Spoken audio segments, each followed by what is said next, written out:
बच्चों, आज हम लोग सदिश विश्लेषण वेक्टर एनालिसिस के बारे में पढ़ेंगे। अदिश एवं सदिश राशियाँ। कुछ भौतिक राशियाँ ऐसी होती हैं जिनको स्पष्ट रूप से बताने के लिए केवल परिमाण एवं मात्रक की आवश्यकता नहीं होती है, दिशा की नहीं।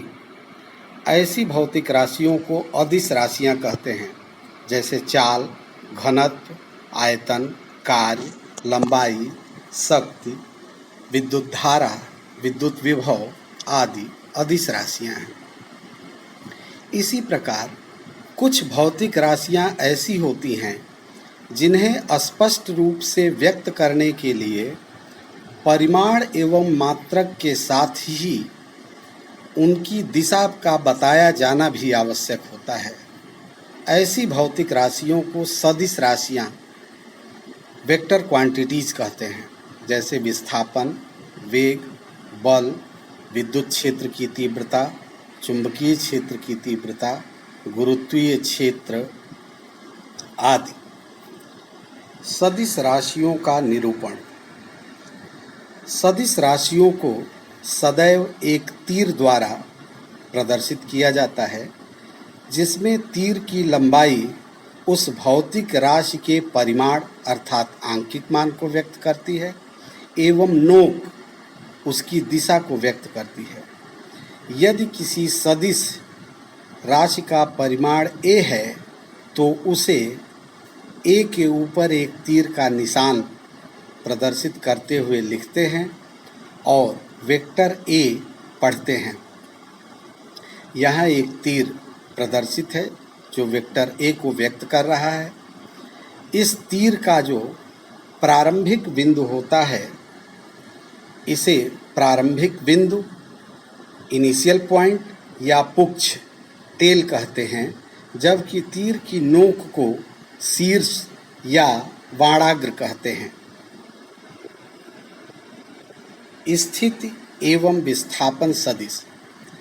किसी क्षण दिए गए बिंदु के सापेक्ष किसी कण की स्थिति को व्यक्त करने वाले वेक्टर को स्थिति वेक्टर कहते हैं। जैसे मूल बिंदु O के सापेक्ष समय t1 एवं t2 पर कण की स्थिति P तथा Q है, जिसे प्रदर्शित करने वाले वेक्टर OP जो r1 है एवं OQ जो r2 है व्यक्त करते हैं। यही उन समयों पर उस कण के स्थिति सदिश कहलाते हैं। किसी निश्चित समय अंतराल में गतिमान कण के विस्थापन को प्रदर्शित करने वाला सदिश विस्थापन सदिश कहलाता है।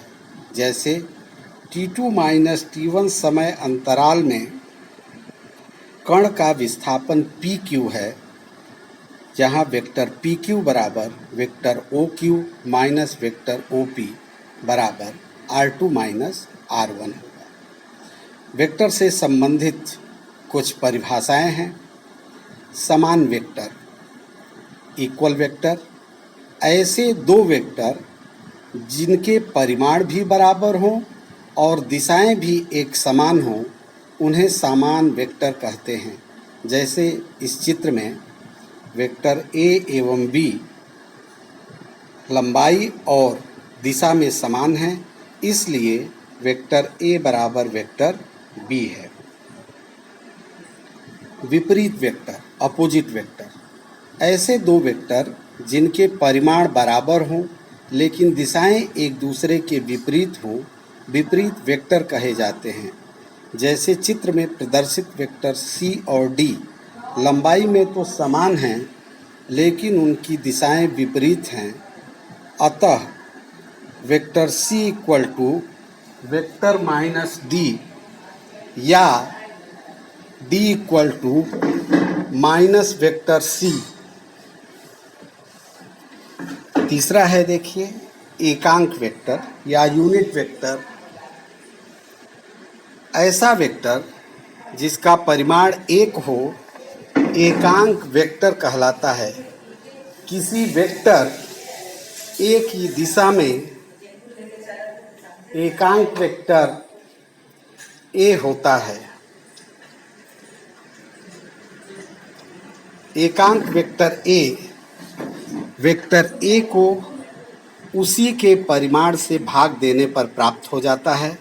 अतः वेक्टर ए अपान ए अर्थात वेक्टर ए बटा वेक्टर ए का परिमाण वह वेक्टर ए की दिशा में एकांक वेक्टर को प्रदर्शित करता है और ए के ऊपर एक कैप लगाकर प्रदर्शित किया जाता है।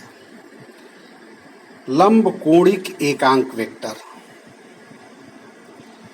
लंब कोणिक अक्षों OX, OY एवं OZ की दिशा में एकांक वेक्टरों को एकांक लंब कोणिक वेक्टर कहते हैं, क्योंकि ये तीनों वेक्टर परस्पर लंबवत होते हैं। इन्हें क्रमशः I, J एवं K से प्रदर्शित किया जाता है। I का परिमाण बराबर J का परिमाण बराबर K का परिमाण बराबर 1 है। शून्य वेक्टर, जीरो वेक्टर। ऐसा एक वेक्टर जिसका परिमाण शून्य होता है उसे शून्य वेक्टर कहते हैं। चूँकि ऐसे वेक्टर के लिए परिमाण शून्य है अर्थात इसके प्रारंभिक बिंदु और शीर्ष संपाती होते हैं, अतः ऐसे वेक्टर की दिशा अनिश्चित होती है। इस प्रकार वह वेक्टर जिसका परिमाण शून्य और दिशा अनिश्चित है इसे शून्य वेक्टर कहते हैं। दो वेक्टरों के जोड़ने की त्रिभुज विधि। यहाँ पर चित्र में प्रदर्शित है वेक्टर ए और बी, इनके बीच कोई कोण थीटा है मान लीजिए।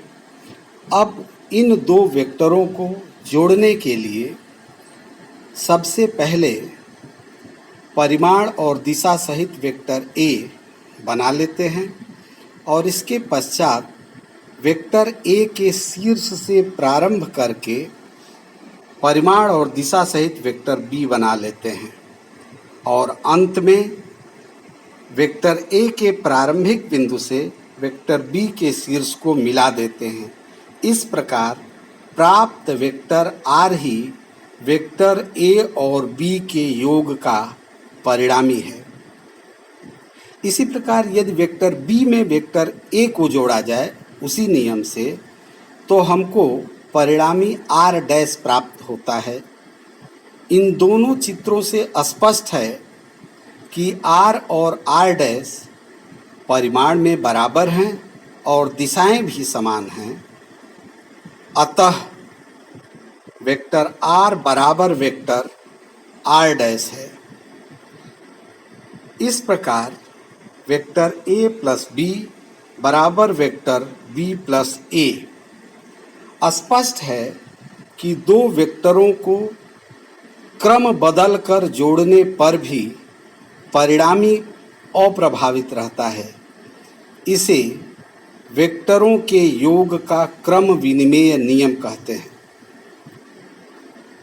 दो से अधिक वेक्टरों के जोड़ने की बहुभुज विधि। यदि दो से अधिक वेक्टर जैसे 3, 4, 5 वेक्टर आदि जोड़ने हों तो इसके लिए बहुभुज विधि का उपयोग किया जाता है। जैसे चित्र में 3 वेक्टर ए, बी और सी प्रदर्शित हैं। इनको जोड़ने के लिए सबसे पहले परिमाण और दिशा सहित वेक्टर ए बनाते हैं। उसके शीर्ष से परिमाण और दिशा सहित वेक्टर बी बना लेते हैं। अगर इन दोनों का योग देखा जाए तो चित्र में वेक्टर डी द्वारा प्रदर्शित है। अब वेक्टर ए और बी का जो योग है उसके शीर्ष से प्रारंभ करके वेक्टर सी बना लेते हैं और अंत में वेक्टर ए के प्रारंभिक बिंदु से वेक्टर सी के शीर्ष को मिला देते हैं। इस प्रकार प्राप्त परिणामी आर है जो ए, बी और सी के योगफल का परिणामी है। अतः वेक्टर r बराबर a प्लस बी प्लस सी।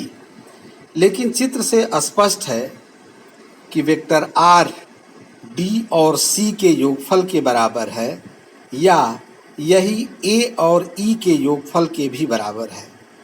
अतः स्पष्ट है कि a प्लस b को जोड़कर उसमें c जोड़ा जाए अथवा a में b और c के योगफल को जोड़ा जाए, a में b और c के योगफल को जोड़ा जाए, दोनों ही स्थितियों में परिणामी एक समान होता है। इसे वेक्टर योग का साहचर्य नियम कहते हैं, अर्थात वेक्टरों का योग साहचर्य नियम का पालन करता है। दो वेक्टरों के जोड़ने की एक अन्य विधि है जिसे गणितीय विधि भी कहते हैं और इससे संबंधित एक नियम है जिसे समांतर चतुर्भुज का नियम कहते हैं। आइए देखिए यह क्या है। इस नियम के अनुसार यदि दो वेक्टर परिमाण एवं दिशा में समांतर चतुर्भुज की दो संलग्न भुजाओं द्वारा व्यक्त किए जाएं, तो उनके योग का परिणामी उनके कटान बिंदु से गुजरने वाले विकर्ण द्वारा निरूपित होगा। यहाँ चित्र में यदि दो वेक्टर a और b जिनके बीच कोण थीटा है, इनको जोड़ना है तो इनके कटान बिंदु अर्थात O से गुजरने वाला विकर्ण OQ ही A और B के योग का परिणामी होगा समांतर चतुर्भुज के नियम से। परिणामी OQ का परिमाण एवं दिशा ज्ञात करने के लिए पाइथागोरस की से संबंधित जो प्रमेय है, अधिक कोण प्रमेय, उसका उपयोग करते हैं। समकोण त्रिभुज OEQ में OQ स्क्वायर बराबर OE square plus QE square, लेकिन OE OP प्लस PE के बराबर है। अतः OQ स्क्वायर बराबर OP प्लस PE का स्क्वायर प्लस QE का स्क्वायर। इसको हल किया जाए और चूंकि OP बराबर A और PQ बराबर B है, इसलिए R स्क्वायर बराबर A square plus B square plus 2AB cos theta होगा, क्योंकि कास थीटा उस चित्र के अनुसार PE अपान PQ के बराबर है। इसलिए PE बराबर PQ कास थीटा हो जाएगा और PQ चूंकि B है, इसलिए R स्क्वायर बराबर A square plus B square plus 2AB cos theta होगा। अतः R का परिमाण बराबर R बराबर under root A square plus B square plus 2AB cos theta. यदि परिणामी वेक्टर R एवं दिए गए वेक्टर A के बीच कोण अल्फा हो, तो चित्र से tan alpha equal to QE upon OE बराबर QE upon OP plus PE, लेकिन sine theta equal to QE upon PQ है, इसलिए QE बराबर PQ साइन थीटा हो जाएगा। अतः tan अल्फा बराबर PQ sine theta upon OP plus PQ cos theta, या tan alpha equal to B sine theta upon A plus B cos theta. इस प्रकार समीकरण 1 से R का परिमाण एवं समीकरण 2 से उसकी दिशा ज्ञात हो जाती है। इस प्रकार गणितीय विधि से यदि दो दिए गए वेक्टर हों और उनके बीच का कोण ज्ञात हो, तो उनके परिणामी का परिमाण एवं दिशा ज्ञात की जा सकती है। यदि उन वेक्टरों के बीच का कोण शून्य हो, यानी दोनों वेक्टर एक ही दिशा में हो, अर्थात जब थीटा बराबर 0, तो वेक्टर R का परिमाण होगा under root A square plus B square plus 2AB, अर्थात A प्लस B का होल स्क्वायर, अर्थात R equal to R maximum equal to A plus B हो जाएगा। अर्थात परिणामी का परिमाण दोनों वेक्टरों के परिमाणों के योग के बराबर हो जाएगा। जब थीटा बराबर 90 डिग्री तो चूंकि कास 90 0 एवं साइन 90 1 होता है, तब वेक्टर आर का परिमाण हो जाएगा are equal to √a² plus b²। और यदि कोण अल्फा है तो tan alpha equal to b का परिमाण बटा a का परिमाण। यदि थीटा का मान 180 अंश हो अर्थात दोनों वेक्टर एक दूसरे की विपरीत दिशा में हों, तब चूंकि कास 180 का मान ऋण 1 और साइन 180 का मान 0 होता है, अतः वेक्टर आर अर्थात परिणामी का परिमाण √a² plus b² minus 2b अर्थात √a माइनस b का होल स्क्वायर या r equal to R minimum equal to a minus b या b माइनस a अर्थात परिणामी का परिमाण दोनों वेक्टरों के परिमाणों के अंतर के बराबर एवं दिशा दिए गए बड़े वेक्टर की दिशा में होती है। बच्चों, ये वेक्टर विश्लेषण था। आज के लिए बस इतना ही। इसको ध्यान से देखिए, साथ में दिए गए PDF फाइल को डाउनलोड करके नोट्स बना लीजिए, इसको समझिए। अगर कोई समस्या है, किसी चीज़ को समझने में कोई परेशानी है, तो आप किसी भी समय प्रश्न पूछ सकते हैं। धन्यवाद।